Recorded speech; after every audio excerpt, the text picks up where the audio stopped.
views on YouTube. Yeah. And I said, "YouTube? I didn't even know what YouTube was." And now, of course, Google and YouTube take real good care of us, you know, and they make sure that we're involved in some of their big things. And it's just been great, you know. Back then, YouTube was hosted on Rackspace, so there you go. And he works. So your videos were hosted inside our company for a little while. Yeah, but pretty crazy. Yeah. What's happened in your life since then? I mean, because now you're a face that everybody recognizes. You know, no matter where you get stopped on the street. Yeah, we go. I mean, recently in China, or I guess we were in Hong Kong at the time, down in the subway, and at night. And I think this was the day before Christmas or something. And all of a sudden they get mobbed by there's half a dozen guys anyway, and they said, "Hey, can we take your picture?" You know, so we get up out of the subway and get under some light, and they start taking pictures. We're in Peru recently, and same thing. I mean, to be in the airport in Peru or even out where you don't know anybody could ever know who you are, and especially without glasses and lab coat and the same thing. But one of my favorite ones, we were in, I think, Estonia, in Scandinavia, and there's one of these guard booths, and it was a nice day, and this guy standing out in front of this thing with his rifle, you know, real, you know, no smiles. And I went up to him and I said, "Do you know who I am?" And he says, "Will it blend?" I said, "Really?" I said, "What is your favorite video?" "Glow sticks." And I said, "Can I video you?" And he said, "Okay." And so my wife gets out the high-def camera, you know, and she's ripping away. And I went through the same thing. I said, "Can I put this up on YouTube?" "No, I lose my job. I can't do that." I said, "Can I put that happens to me a lot, too." we took a bus at South by Southwest to Lockhart, Texas, and I had the camera guy for NBC at the White House on my bus, and he's like, "I can't give interviews, but he tells the best stories." Yeah. He's like, you know, walking around Kabul with a bulletproof vest on, shooting a high-def video. Of, wow. You know, whatever. Wow. Yeah, it's pretty crazy. And we've had some great experiences in the White House too. Yeah. But I can't talk about that a whole lot. But we had really, it was great. We had cameras in there, but Michelle Obama. Did you try to blend something in the White House? In the White House. No, they have the best kitchen. The busiest kitchen in the world is in the White House, and anyhow, a great experience. But Michelle Obama, she wants us to get healthy, and especially her little girls. And you know what they're doing? They have a soft serve machine in the White House. And on weekends, those little gals are making these big honking sundaes, you know, they're pigging out. Michelle says, "Get these puppies out of the White House. We want to make smoothies."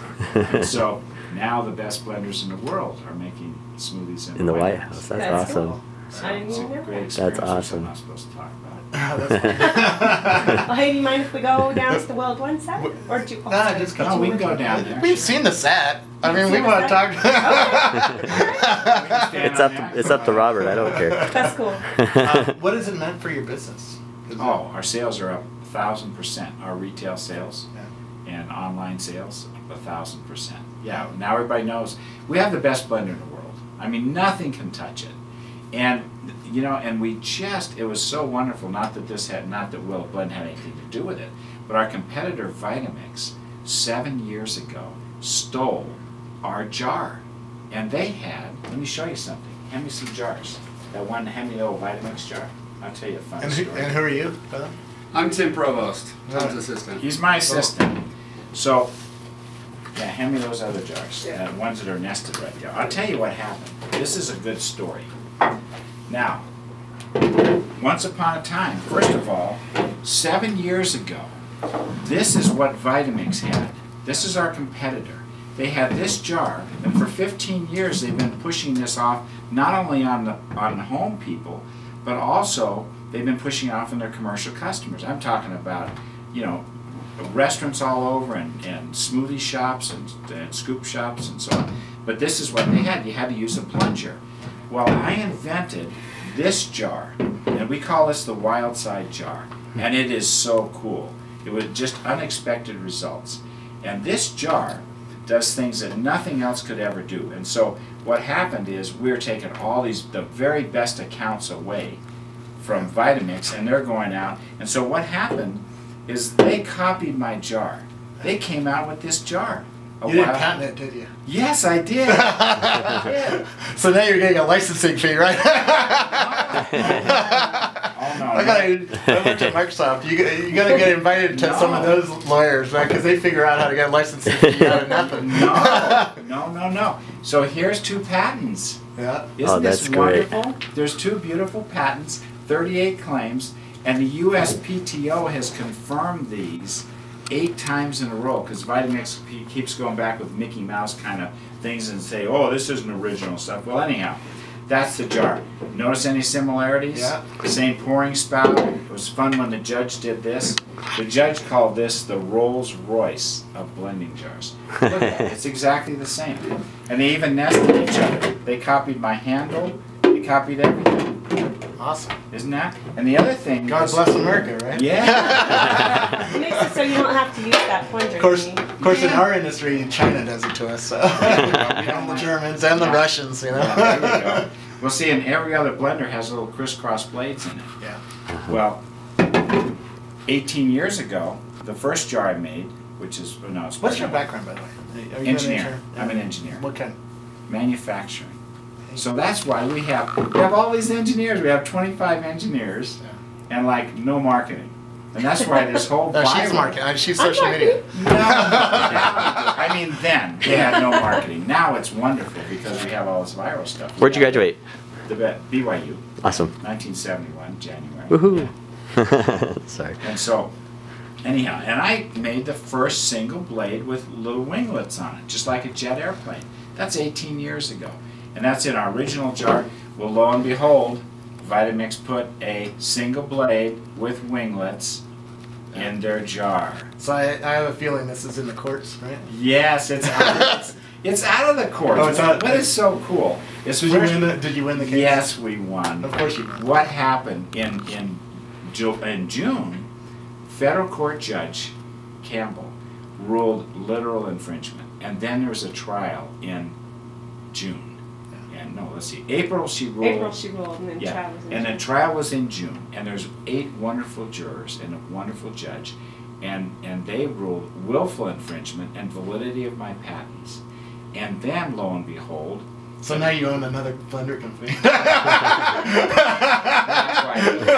we don't want to own Vitamix. They can have Vitamix. We got real technology. We don't need Vitamix. We just want their money. And I'll tell you how much we got. So first of all, right in the middle of that trial, the U.S. Patent Trademark Office came back for the 8th time, confirmed 38 claims of my 2 patents. And then the jury ruled literal infringement and validity of patents and so on. And then $11 million. So now the judge recently came back and awarded us double that, plus some other interest, pre and post, and then there's more coming. So we're up at $24 million right now and growing. And so now what will happen is Vitamix will appeal. They'll post, you know, like a $30 million bond or something like that. We'll wait for a while. But the odds of that ever coming back are about zip. When you've got a judge that rules twice, you've got a jury, and you've got a wonderful U.S. Patent Trademark Office, you know, it's not going to get reversed. So it's wonderful. How did you, tell me a little bit about the innovation process that you go through to come up with new ideas? Oh, that was very interesting because is there a regular jar? Because yeah, great hamburgers. Here's a good example. That's okay. What I'm all about. It's Yeah. innovation. Okay. How do you come up with a new idea? Not copy somebody else. No, not copy someone else. And this was so funny because the opening remarks by their attorney in the courtroom was, Mr. Dickson didn't even have a piece of paper with one line on it. He never sketched it. There's no documentation showing anything he did the day that he said he invented this jar. And so what I did is I took this jar. This is a Memorial Day weekend. And it was about maybe 4 o'clock in the afternoon. Everybody just bailed. And I said, you know, I'm going to solve this weekend. I'm going to solve this cavitation problem. And cavitation is a phenomenon when you form a bubble over the blade. And so everybody, you put too heavy a stuff in, no liquid, and nothing happens. That's why Vitamix, their solution was a plunger for all these years. You know, for the last 25, 30 years or whatever, they've had a plunger. And we never have plungers, even with our original jar 18 years ago.